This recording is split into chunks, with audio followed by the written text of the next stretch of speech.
Hello, and thank you again for joining us this afternoon. You are here at the table with Welcome.us. This is our monthly webinar series, and this month our topic is Immigration Policy and Legislation Roundup with extended live Q&A. My name is Krista Cartson, and I am the Welcome.us VP of Community Building and Engagement. This event is hosted by Welcome.us, and we are a nonprofit, non-government organization founded in 2021 to equip and empower Americans to participate in the work of welcoming newcomers. This month, as I mentioned, is our webinar, which we call Welcome.us at the Table. We've designed this space for welcomers who care about private sponsorship pathways, the newcomers we've welcomed, and the stories of welcome that unite us. We're going to cover today, we've got a big, robust schedule for you. We're going to hear some policy updates affecting private sponsorship programs from my colleague and Senior Policy Counsel and Special Advisor here at Welcome.us, Manpreet Teji. And then we're going to hear more about the landscape of immigration broadly.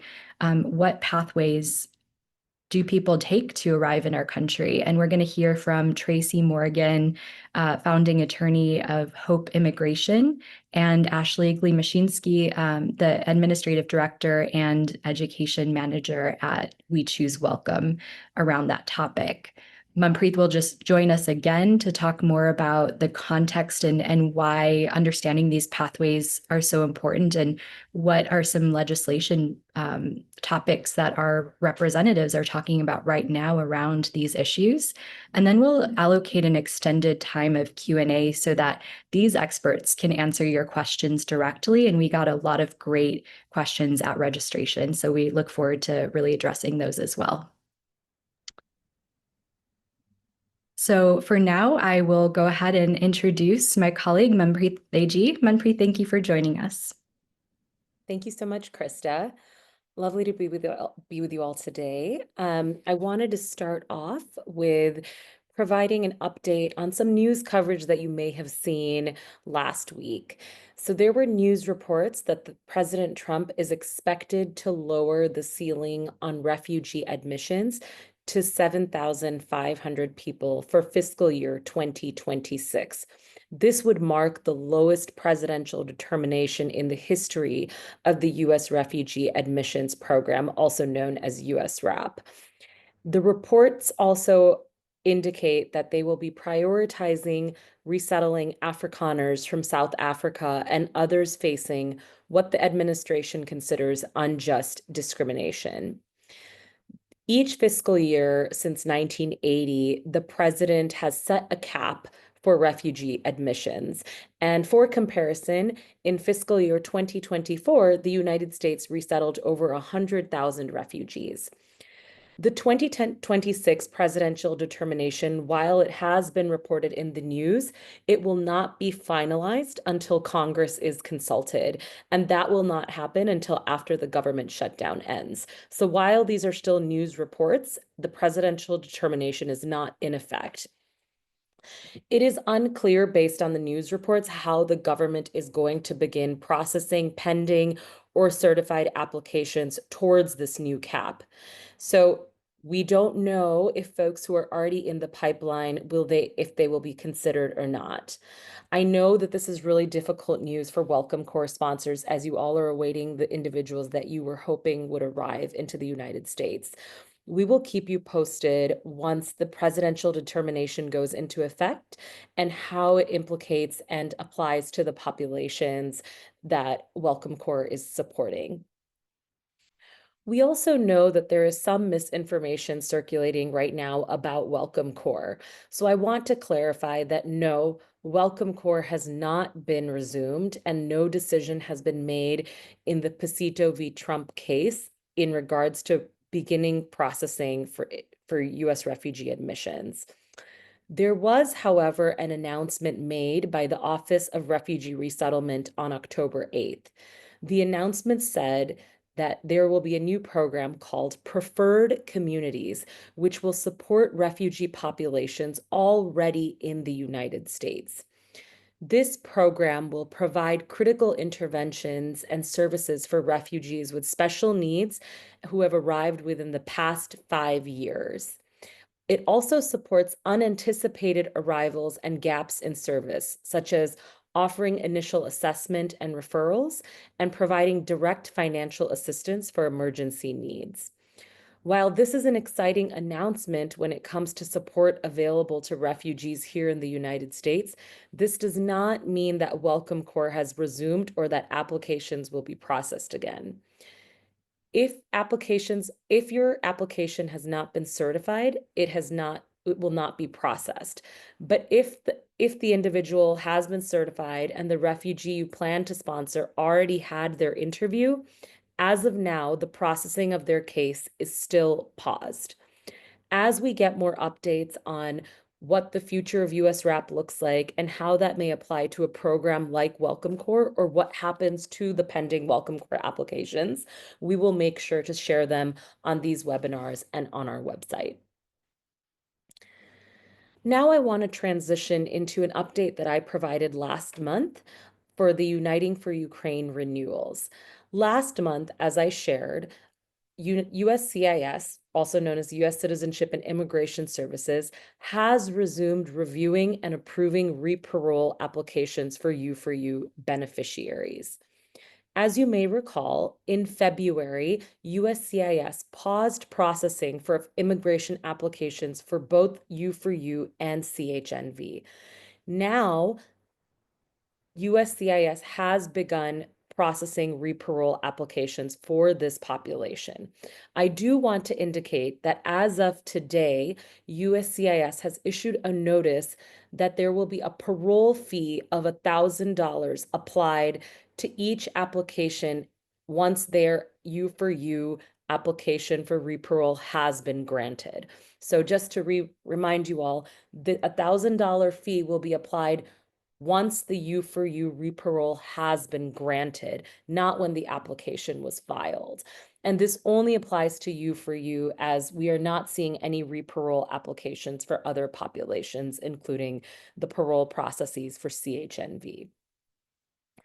We are happy to share that these renewals and re-parole applications are getting approved by USCIS for U4U beneficiaries. If your U4U beneficiary is still awaiting a decision on their renewal application, please make sure to contact your congressional representative for a congressional inquiry. My colleague is dropping the Contact Your Rep guide in the chat below, where you can seek guidance on how to contact your representative to put that congressional constituency request. Additionally, we will be dropping into the chat an on-demand webinar about re-parole with the Ukraine Immigration Task Force Executive Director, Ann Smith.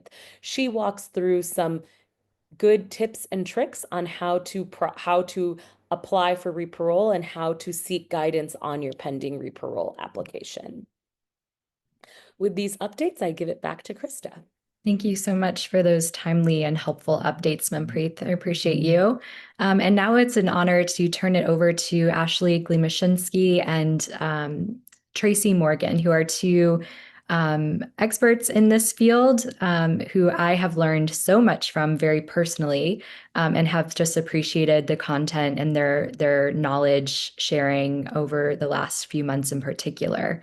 They're going to share more about kind of basic immigration pathways 101. How do people come to this country, and what does the landscape look like, so that we can be informed and make the right decisions for ourselves, for our families, and support the newcomers who we've grown to embrace as our community members. So Ashley and Tracie, with that, I'll hand it over to you to share. Thank you so much. Thank you, Krista. We're glad to be here today. It's always exciting to share this information. We started this, earlier this year, I think, just realizing that there was so much misunderstanding about our immigration system. Tracie is a lawyer. I work with immigrants and refugee communities, and my husband is an immigrant. And we just heard so much misunderstanding that we thought, what can we do to help educate people? So we're glad to bring just a little piece of that here to you today. So this is our Immigration 101. It's trying to give a basic understanding of what our immigration system looks like and how someone comes to live permanently in the United States. And immigration is the act of coming to live permanently in a foreign country. So in this presentation, we will not talk about non-immigrants, people like travel visas or tourists, students, athletes, that kind of thing. But we'll try to focus on just the pathways to become a legal resident in the United States. And one of the questions that we hear often is, why don't people just come the legal way? And I think this comes from a general misunderstanding or lack of knowledge about our immigration system, because it assumes that there is a line for people to stand in when there really isn't. And in general, there are only 4 pathways to come to live permanently in the United States. And those pathways are family, employment, humanitarian protection, and the diversity visa lottery. I've also heard these pathways called the blood, sweat, tears, and luck pathways, and we'll have a little bit more understanding about those as you hear about them. But another note before we move on really quickly is that most people in the world don't actually qualify for one of these pathways, and those who do qualify still have to wait a lot of years or even decades sometimes for a visa to become available. But when a visa does become available, often they are able to get the legal permanent residence, or also LPR. And that is someone who, like we said, can come to stay legally permanently in the United States. And you might also hear that as a green card holder or someone getting a green card. So we'll touch on all these pathways today, but we're going to spend the most time on humanitarian protections. But first, let's go to family, and I'll turn it over to Tracie. Fantastic. Thank you so much, Ashley. And thank you to everyone here for welcoming us into your community today.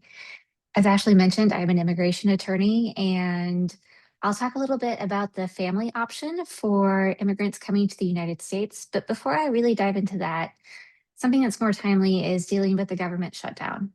And I wanted to let everybody know that immigration, at least USCIS, US Citizenship and Immigration Services, the office that handles benefits like green cards and naturalization, they're up and running. They're not impacted by the government shutdown because they are fee funded. The filing fees that immigrants and their families pay take care of the services that they're seeking.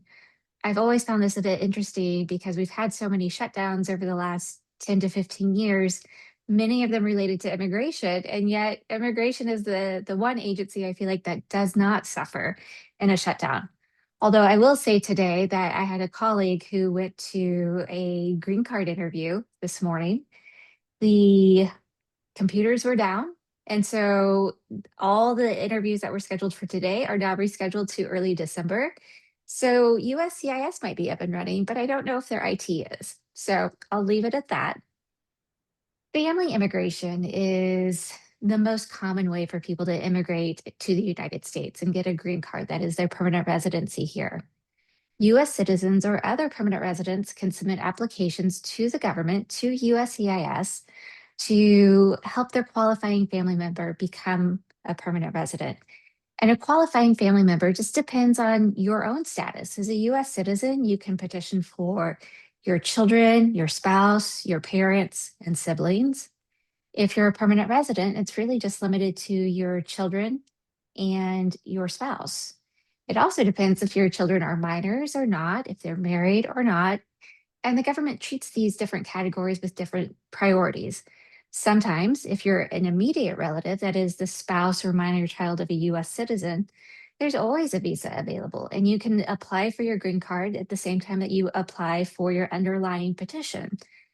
But if you're a permanent resident, for example, or you're a US citizen applying for a sibling, you're in a different category and there's a line. And so you have to establish your foundation first and then move forward with the green card whenever visas become available. And that's determined usually by the US State Department. And we talked about this just a little bit earlier, but those waits can be decades long. If you are a US citizen petitioning for a brother or sister and they're from the Philippines, it could be an 80-year wait. So it is something definitely to consider whenever you're looking to apply for these benefits. I want to talk mostly about spouses in this context. I know that we have limited time, and I think that's probably the most common. And for spouses or anyone who's seeking to get their green card, we have to show that they're eligible. Typically, that means to get their green card in the US, they have to have a legal entry. They can't have really any sort of criminal history, or if they do, it's pretty minor and it's already been cleared up. And there can be no fraud or misrepresentation with the government. But if someone enters the US illegally, but that is without a visa, what does that do? Well, it doesn't fix everything. It doesn't fix hardly anything. As you know, Ashley and others can tell you who are married to people who are not born in the United States, marrying a US citizen doesn't fix everything. And so if you do have an illegal entry to the United States, you might qualify for a waiver. That waiver, though, is going to take about 3 years to process. So you're in a gray area while that's pending. But if you entered the US more than once undocumented, especially after 1997 when our laws last changed, that US citizen's spouse will have to wait outside the United States for 10 years before being able to come back in with an immigrant visa. And so that's just really unrealistic for a lot of families. A 10-year separation or uprooting your family from the United States and moving them to your spouse's home country. And so I think that's really one of the more draconian areas we have within family immigration is just this inability to fix multiple undocumented entries. We can go ahead and move along to employment. Thanks, Tracie. So I'll take on the employment part of this.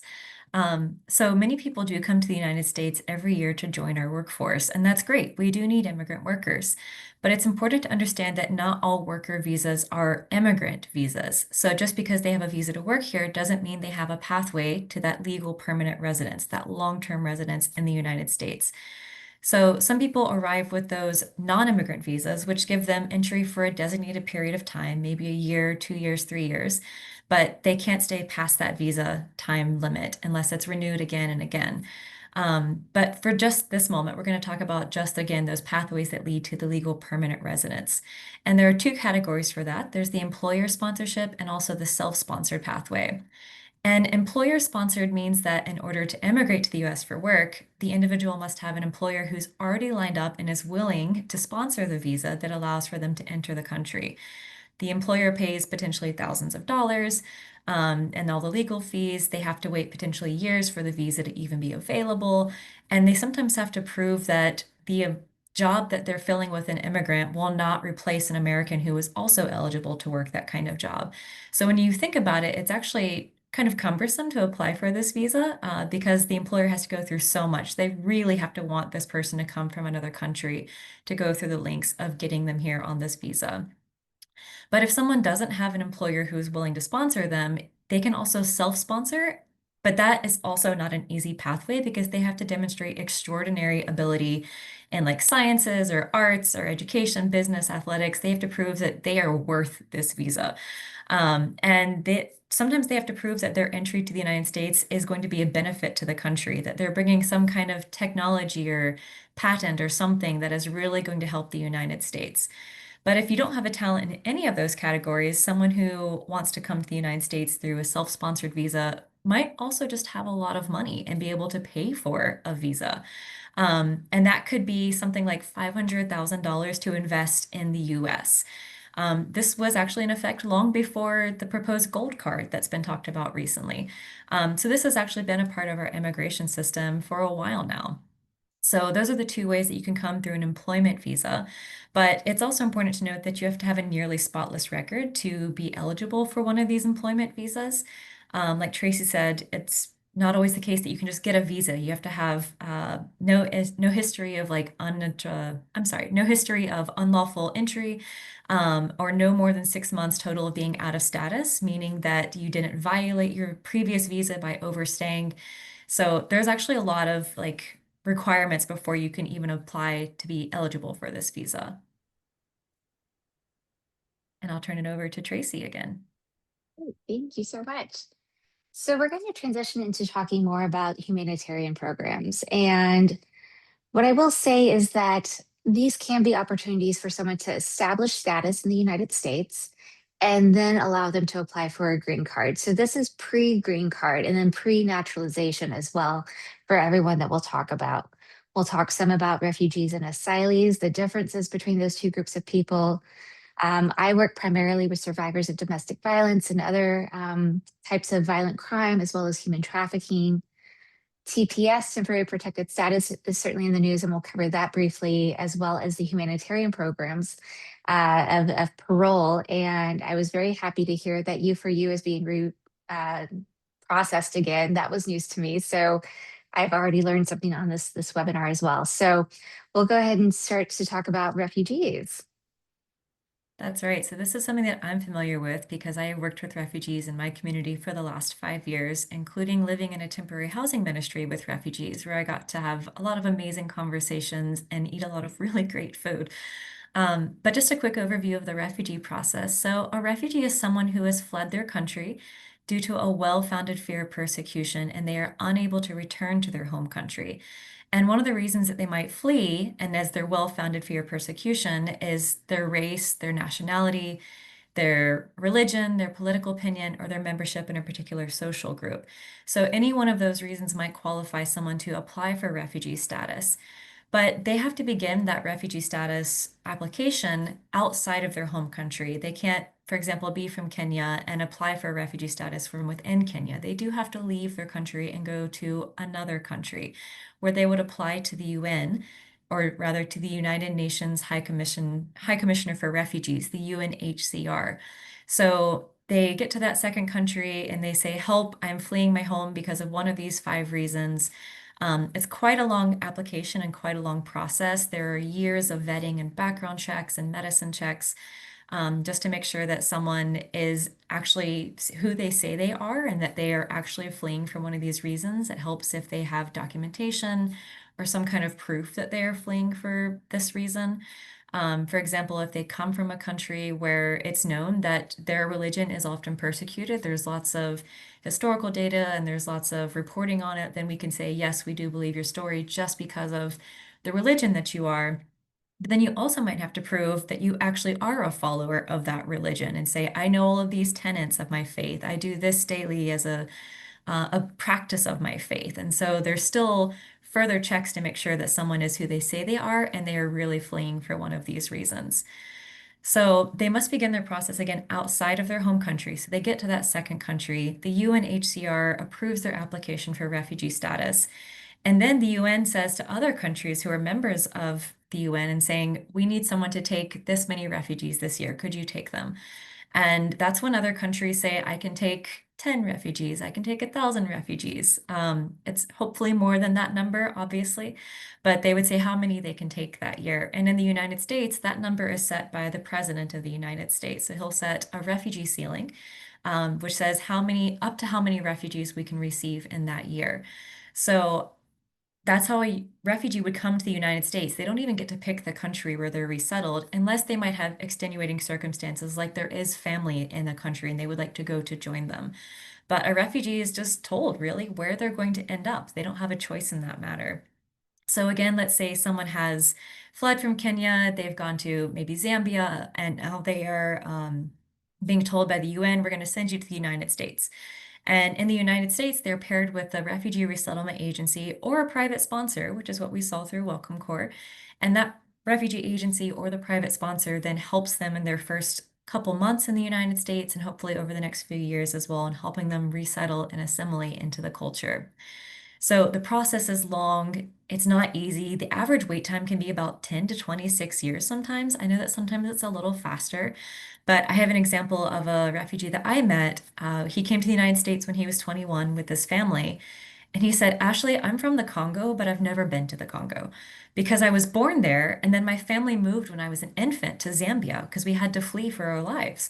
And I spent the next 20 years in a refugee camp in Zambia. And now I'm just coming to the United States. That was a really long time period for him.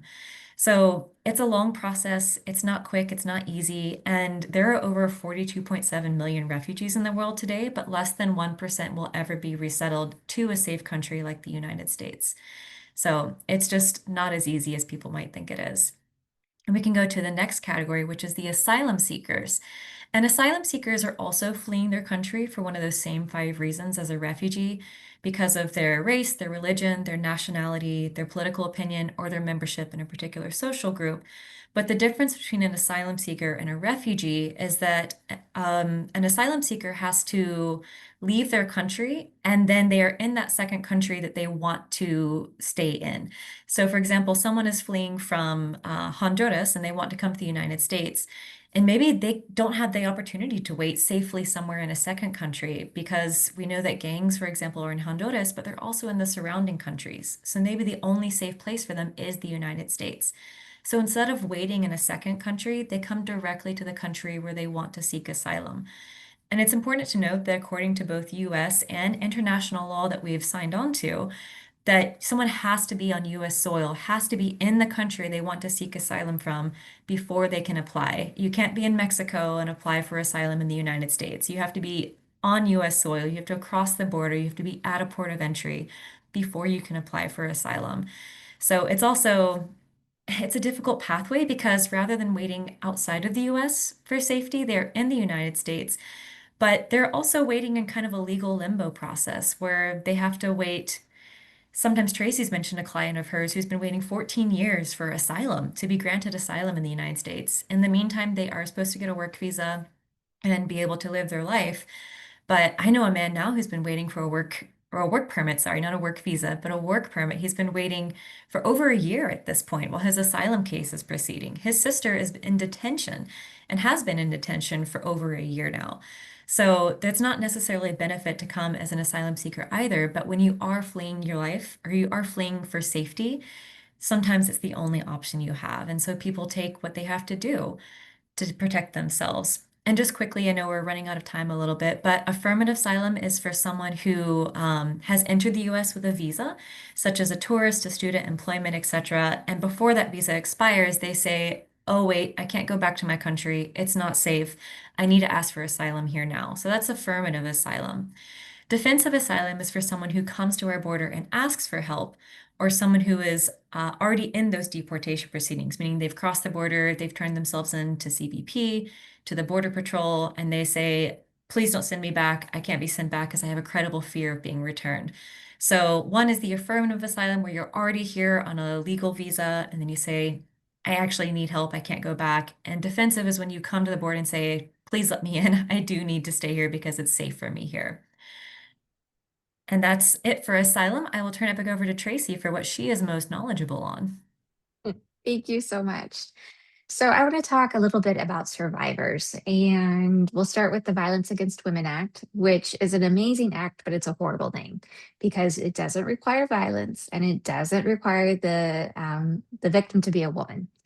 But it was something created by Congress. Former President Biden was one of the co-authors of this piece of legislation, and it was life-changing because, as we talked about in the beginning, in family-based immigration, the foreign national is reliant on the US citizen spouse or the permanent resident spouse to help them get their immigration status. Well, what happens if that relationship turns unhealthy and unsafe? Congress created this program so that foreign nationals wouldn't be reliant on an abusive partner to help them get their status. And many times in these cases, we see that the US citizen or permanent resident is actually using immigration as a form of control. So that has been a really life-changing piece of legislation for so many people. And the standard's extreme cruelty, not violence. It can be for certain, but it can also be financial abuse, abuse of the immigration system, threatening people with deportation, threatening people to, take their kids away from them. All sorts of different things add up to this standard of extreme cruelty so that someone can petition on their own for the green card. U status was also created by Congress to help make our community safer. The reason behind this was that if you're undocumented, chances are you're not going to be likely to call law enforcement, especially when we're in a time of hyper enforcement activity like we are today. You're not going to call law enforcement if you're undocumented and you've been a victim of crime. And Congress created the U visa so that people would feel that they could call the police.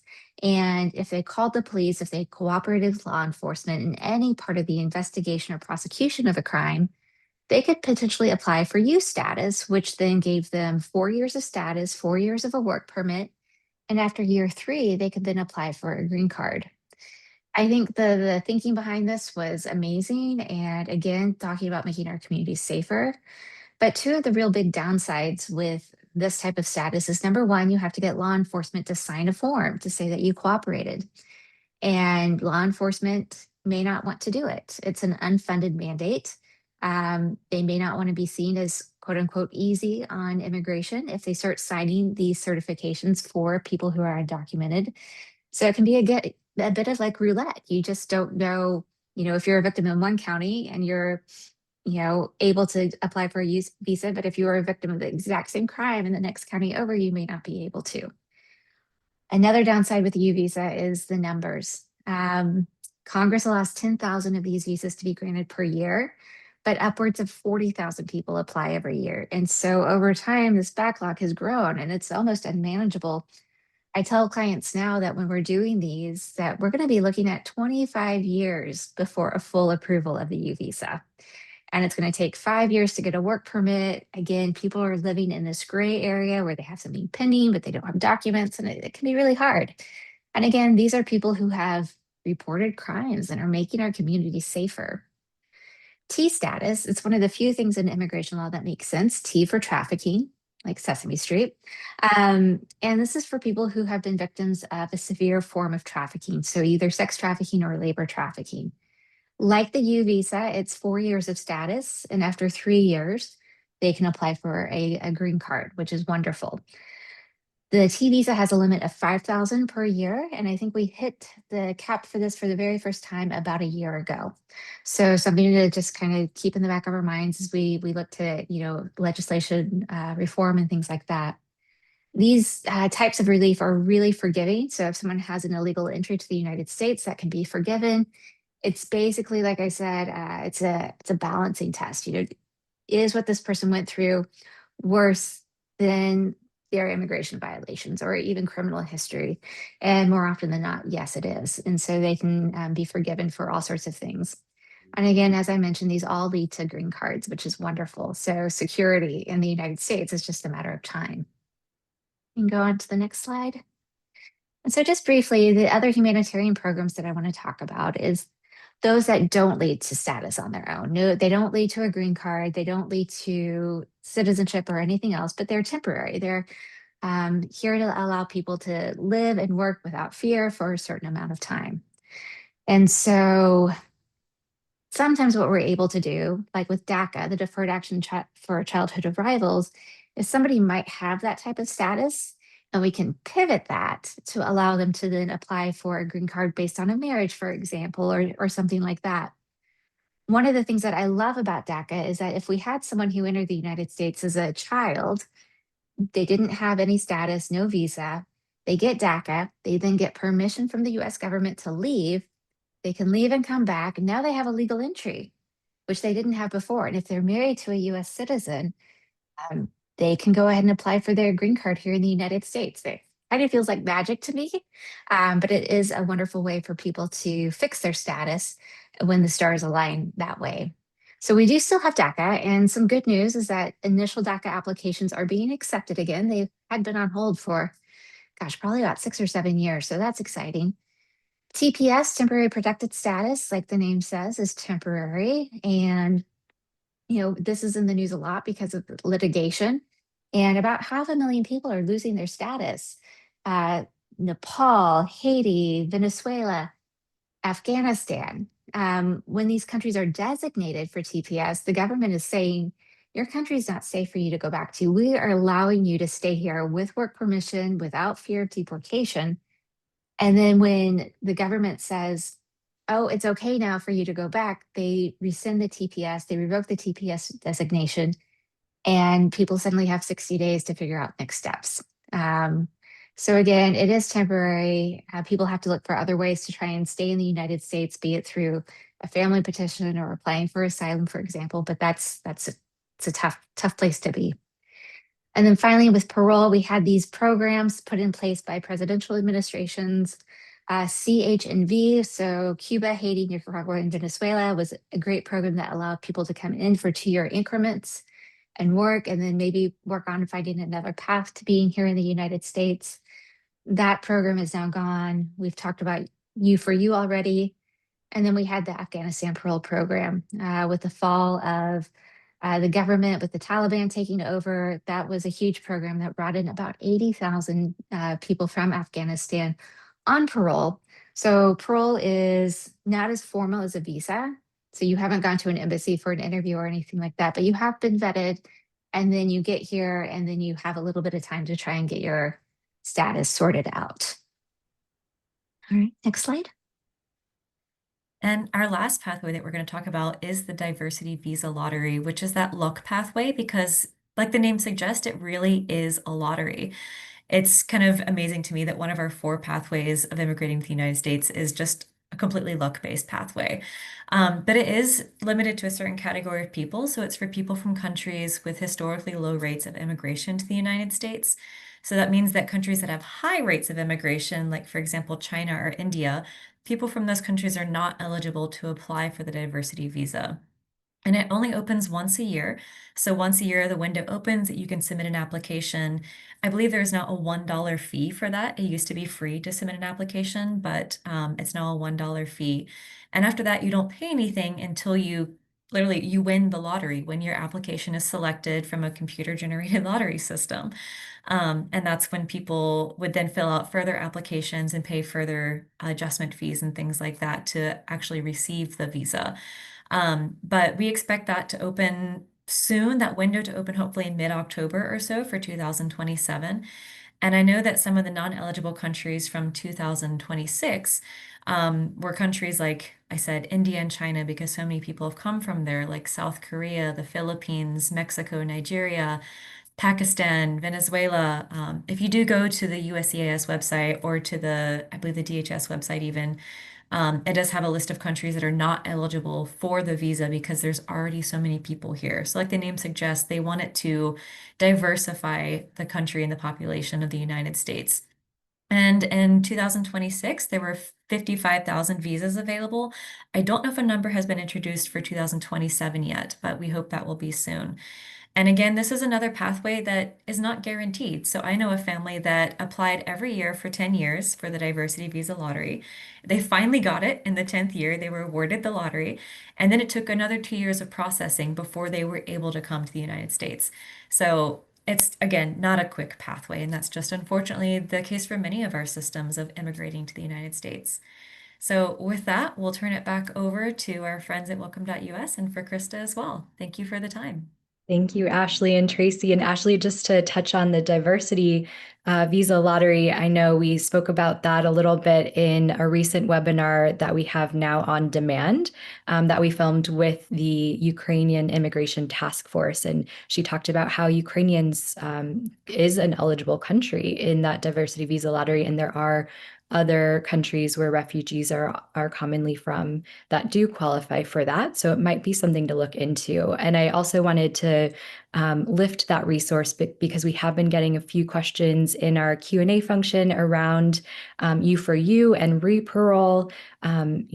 The reparole was rejected. What should we have included, or what should we include in our application to ensure that it's reviewed and has a well-rounded and holistic view of the petition? And all of those questions are answered in that webinar and in the accompanying material. So I encourage folks to take a look at that as well.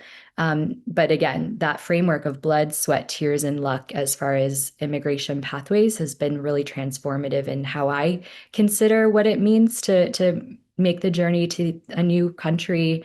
And I'm so grateful. I always learn something when I speak with both of you. But for now, I'm going to pass it over to another person that I've learned so much from in recent months, Manpreet Teji. And Manpreet is joining us to speak more about the big picture. Given all of this information, what does it look like to have a durable solution for immigration? Thinking about decades-long processes, is there hope? And what would that look like? And then some of the, legislation that our representatives are talking about right now that we can be informed ourselves about as well. So thank you, Manpreet. I'll pass it over to you now. Thanks so much, Krista. So we've gotten a great overview on immigration and what the current immigration system is. And if you can't tell from what Ashley and Tracie maybe were saying, is that the immigration system needs to be updated. The system is not working to address the global migration needs that are existing. And so before I go into kind of where Congress is at right now in debating immigration reform, just a quick precursor to take us back to fifth grade on how the different parts of government work. So Congress writes and passes law. They are the ones that write the legislation, and legislation is statutory. The only way legislation can get changed is if they write another law to change it. However, the executive branch, led by the president, enforces that law through various agencies like the Department of Homeland Security. So they take the guidance that Congress said and have to implement it and use it. And so the president, under their authority, can do executive actions, which is what humanitarian parole essentially was for the programs that came under humanitarian parole. So the Immigration and Nationality Act, which is a bill passed by Congress, essentially gave the president authority to do parole. And the last administration created Uniting for Ukraine parole programs, and then the parole processes for Cubans, Haitians, Venezuelans, and Nicaraguans. These actions that presidents can take executively are often temporary and limited to their terms, and sometimes can be partisan solutions, party partisan solutions that can contribute to politicization of these topics. And that is why sometimes we see so much divisiveness on immigration, because we don't have a lot of new statutory law. And in lieu of that, we have presidents doing specific executive actions during their term. But the reality is the system that we currently have does not fit the needs of today's realities. We have these laws that were written decades ago that don't address global migration needs, the labor needs of our country, and also the humanitarian demands. And what has resulted is the system has struggled. The border has felt pressure. USCIS needs to handle large backlogs of visa applications and asylum cases. And there needs to be more clear and fair paths for people who are already here or who want to come here legally to work, to reunite with their families, or to seek protection. And there is broad agreement across party lines, across political spectrums, that immigration reform is needed. But the challenge is that lawmakers in Congress still continue to disagree and differ on how to best achieve it. So I'm going to go through kind of the three buckets that Congress relates their conversations on immigration on. The first, and probably the thing that you hear about the most in the news, is border policy. And border policy means strengthening security at the southern border, investing in infrastructure to protect the border, such as technology and personnel and staffing, but then also how to update how asylum cases are processed. Given the fact that we have a large number of asylum applications, that can lead to a lot of pressure on border communities and how many people are coming through border ports of entry. And currently, lawmakers are debating the balancing of enforcement with humanitarian obligations for folks coming here seeking asylum. The second bucket is how Congress should be dealing with the undocumented population already in the United States. Individuals have been in the United States now for decades who have contributed to our economy, have been part of our communities. And now Congress is trying to decide how to create a process for long-term residents who have been here to earn legal status, or also known as legalization. So there have been proposals that have included various background checks for these individuals, essentially making them pay certain fines or meeting certain work and education requirements. And so now lawmakers are really debating on which undocumented populations should be afforded the opportunity to live in the United States and what those eligibility rules should really look like. And then finally, the last bucket, which is, I believe, which is really where programs that support individuals that you all have sponsored or welcomed into your communities, is future immigration flows. This includes updating visa categories and caps to reduce backlogs for family and employment-based immigration, but also creating new pathways for essential and seasonal workers. This also includes humanitarian programs, such as the humanitarian parole programs of Uniting for Ukraine, and the parole processes for Cubans, Haitians, Venezuelans, and Nicaraguans. And some of this discussion center on how to make these humanitarian parole pathways more structured and predictable rather than relying on emergency use or executive action. Additionally, it's figuring out how to modernize these programs, such as refugee admissions, like introducing programs like Welcome Corps. This essentially takes the pressure off the administration and allows Americans like you to welcome refugees. So more proposals are being discussed about this. All of these three buckets are interconnected because policy on, especially on immigration, tends to move together, meaning that one area often depends on a compromise in another. And these three buckets remain the foundation for nearly every major immigration debate happening today and any comprehensive immigration reform bill. Now, I want to briefly just touch on three immigration bills that were introduced in Congress. Now, why are we sharing this? We hope that with sharing this information on these three bills, you as sponsors and welcomers will be better equipped to be educated on these issues, educate others, and engage meaningfully in shaping the future of the humanitarian programs that you support. Now, I want to be very clear, these three bills I'm going to talk about are not expected to pass, but they will help shape the immigration debate. They will test which members of Congress and what groups might support, and they signal where policy discussions could be headed. So the first bill, the Ukraine Adjustment Act, this bill would allow certain Ukrainian nationals who were paroled into the United States to adjust to a lawful permanent residency status under very streamlined rules. The second bill, which is Protecting Our Guests During Hostilities in Ukraine Act, this would grant a temporary Ukraine guest status and work authorization to individuals already in the United States under the Uniting for Ukraine parole program. And they would maintain that status until it's safe to return.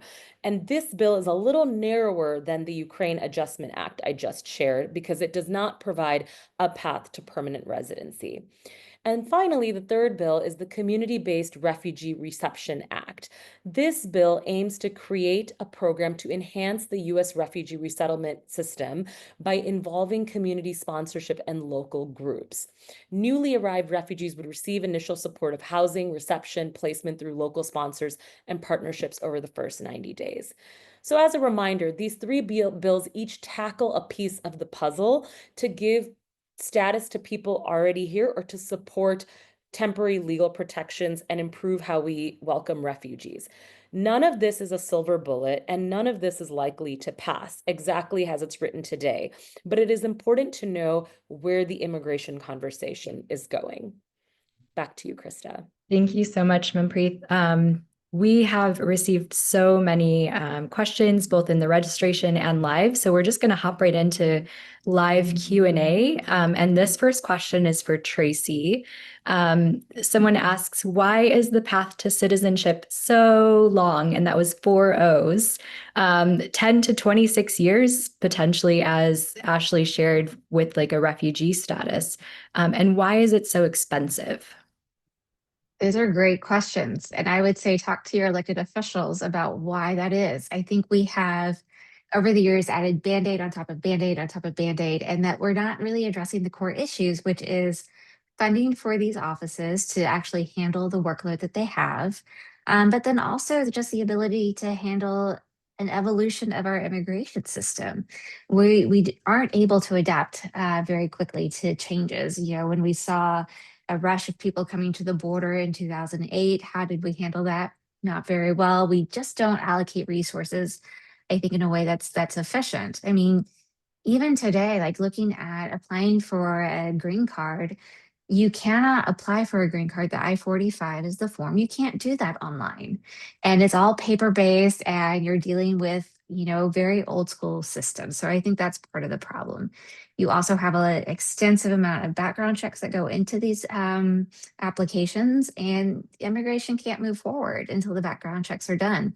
And a lot of times we're dealing with governments in other countries, law enforcement in other countries, and we don't have control over that.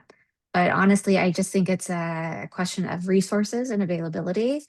I think Congress could do a lot to change some of the visa restrictions. Why do we have a limit on victims of crime visa when we don't have a limit on who is a victim of a crime? So things like that can be good fixes to the system. It shouldn't take that long. Thank you, Tracie. That makes a lot of sense. The next question is also for you. Someone who's tuning in asked, are U.S. embassies still processing family reunification for SIV green card holders' children? So this is a very specific case, but we know that so many different programs have been paused, and there are different statuses on each one. Can you tell us more about are U.S. embassies still processing these cases? I will say that they are, but it's a low priority for SIV.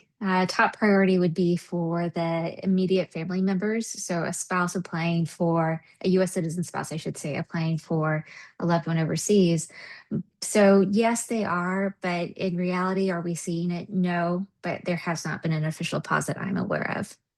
I see. And as we know from our sponsorship experience, if you have a pending case with any US agency, you can file a request with your representative to at least check on the status of the case.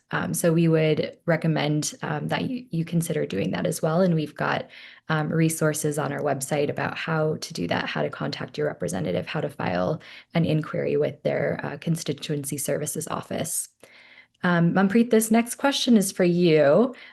This person says, hi there, thank you for these policy updates, exclamation mark.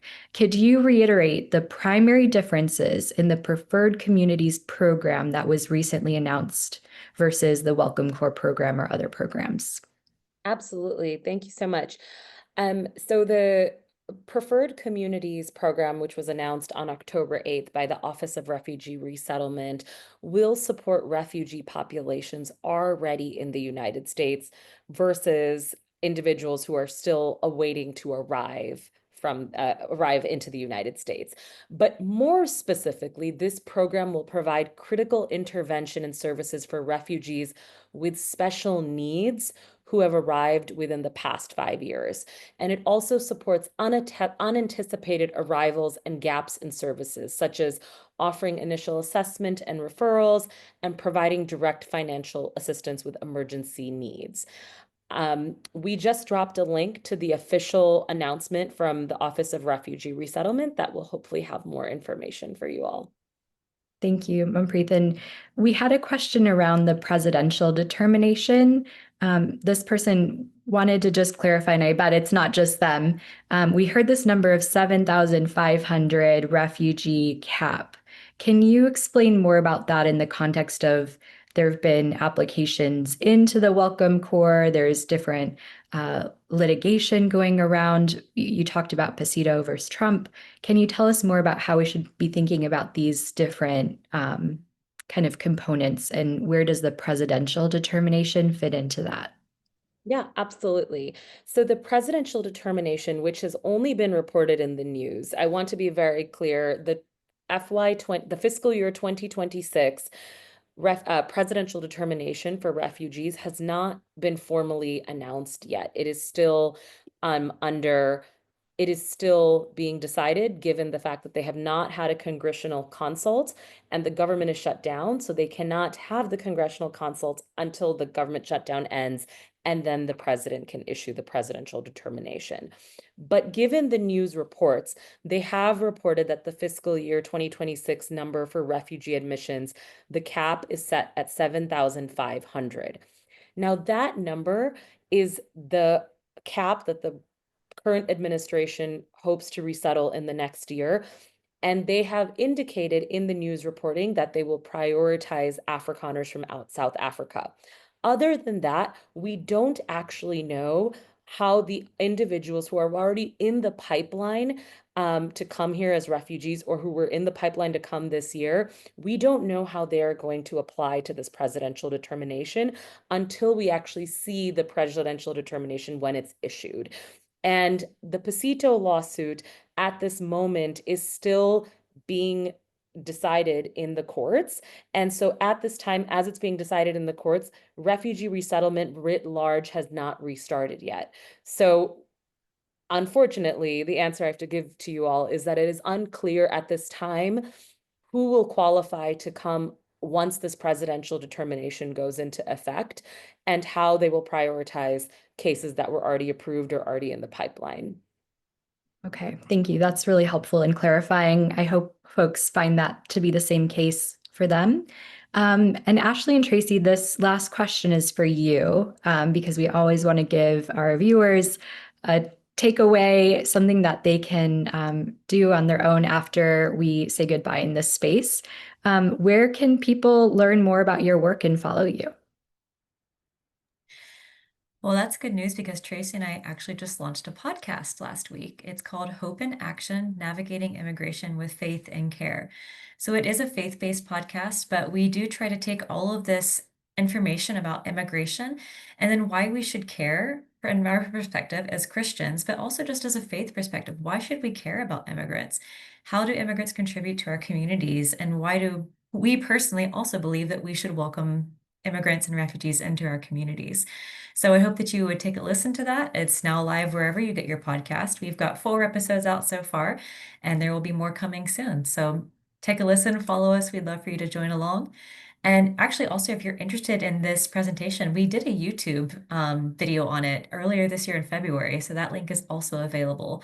You can have these slides again to watch later. That's fantastic. Thank you, Ashley and Tracie and Manpreet, for joining us.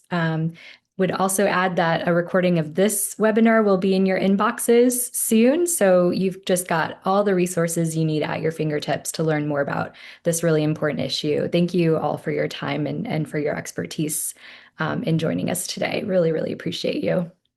And now we're going to transition to our closing with a so we'll put our slide deck back up, and then let's see. Yes, the announcement that I wanted to share with you is that welcomers have used the welcome.us contact your representative tool and have sent 200,000 messages to representatives in every congressional district and all 100 senators in support of safe, legal, and orderly sponsorship pathways.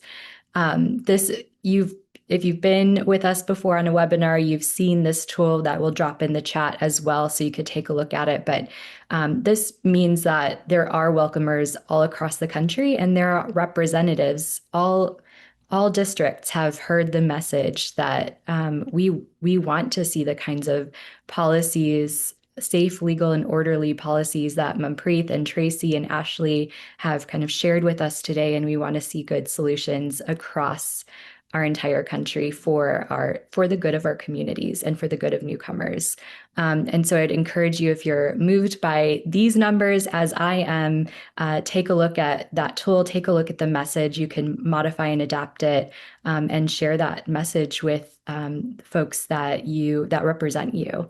And I know We Choose Welcome as well has some tools that are similar, that have very specific issue areas. So I'd encourage you to check out their website at We Choose Welcome if it's of interest to you to dig in more into different types of policies and things like that as well. So for those looking, you've contacted your representative. If you're thinking, I want to invest and connect more locally in my community, we have a way you could do that. People in 10 states right now, we've just launched in 10 states. You can join a welcomer community in the 10 states listed on your screen. But for those and that's really a way to connect with other welcomers in your state and you can meet up in person, you can initiate action, you can troubleshoot, recommend an immigration attorney, all the questions that you come to this space with. That's another space to kind of negotiate and navigate with members of your own community. So you can join us using the QR code on your screen. But if you aren't in one of those states, there's another way that you can engage with your community and with us. You can nominate a welcomer. We've just launched the Heart of Welcome campaign, which means that you can nominate a welcomer who you know in anywhere in the country who has demonstrated the heart of welcoming in their community. This campaign celebrates the compassion and action of welcomers and the fact that acts of welcome take so many different forms in our communities. You can nominate someone who embodies the spirit of welcoming, your neighbor, your friend, your mom, your pastor, or anyone who you feel should be recognized for their dedication and passion for welcoming newcomers. Folks who are nominated receive a personalized recognition certificate. They might be featured on a welcome.us platform like our website, or maybe a webinar. They might get welcome.us swag and a chance to receive a $100 DoorDash gift card. So get those nominations in by October 31st using the link in the chat. And we'll see you back here next month on November 20th. We'll be spotlighting some of those welcomers that are nominated for the Heart of Welcome campaign. You won't be receiving, usually if you're joining us for a webinar, you anticipate a survey, but you won't get a survey today right after this webinar. You'll actually be getting it in about a week, and it's only going to be one question because we want to learn more about the impact that we're making by delivering this content to you in your communities. We're just going to ask you simply, how many people have you shared the news with that you hear on these webinars with your communities? So simple question. We'll give you a week to think about it and really are thankful for your response in that. And for now, I'm just grateful that you chose to spend your 1 hour with us here learning. I'm really grateful to our guest speakers who joined us today. And I look forward to seeing you back here on November 20th. And with that, thank you again and be well.